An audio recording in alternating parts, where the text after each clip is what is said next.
Good morning, Peter Racy here, Foundation Expo 88 YouTube channel, and we are today going to do a little bit of exploring of a great new initiative of David Hinchcliffe. But you'd be forgiven for thinking that you're at the entrance to the Expo 88 Queensland Pavilion in parts of South Bank. Here at the South Bank Parklands in February 2020, the pagoda is currently closed as it undergoes maintenance, which is incredibly important given that it is likely to have a much greater profile after the new Cross River pedestrian bridge is complete. And that Cross River pedestrian bridge, as you'll see in a second, is flying across the river but has a raised landing area which should give a totally and utterly different perspective to the pagoda. From across the river, the bridge works are underway and the bridge is due to land right in front of us where that marquee is and the fellow's standing, and as I said, there is a raised area so that people will have a totally and utterly different view of the pagoda. So this obscure but important piece of South Bank history is a mosaic that was made by the Art Buster Group. It was unveiled just prior to the opening of South Bank, and it relates to the history of South Bank connecting to Expo 88. So I'm hoping that that is saved because it's right where the landing platform is going to be, and it'd be a shame to see that little bit of unique loss in the sands of time.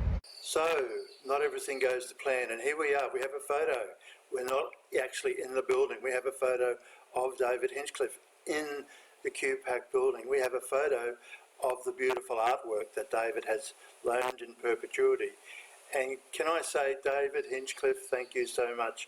Your donation just works in so perfectly with the Indigenous artwork that is found in the Convention Centre, especially the original collection that was put together by John Truscott as part of the entrance statement into the Queensland Pavilion. And that's the reason why at the start of this YouTube there is that little taste of what it felt like to walk into the Queensland Pavilion.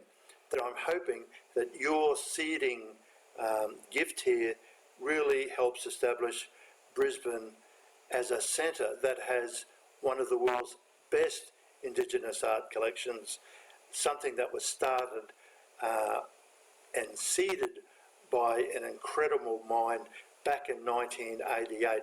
So that not only do we have a claim to have a world standard collection, but one that was right at the leading edge of collecting Indigenous artwork, Australian Indigenous artwork in the world. Thank you again.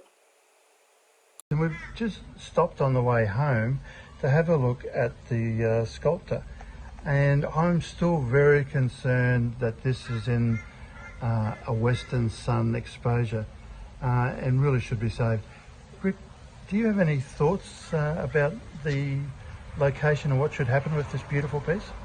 Yeah, I mean, it's very good news that it obviously has been taken care of at some point and has been renovated. But sighting it outdoors like this, as you say, in the western sun, but worse, that looks like there could be mould here. There's something going on there that shouldn't be. There's rust starting to appear there, and there's some staining here. It's really a very inappropriate place to keep, an important legacy item from World Expo 88. And I wish it could find a more permanent home indoors where it can be admired and it can be looked after. I agree wholeheartedly. Thank you so much, Rick.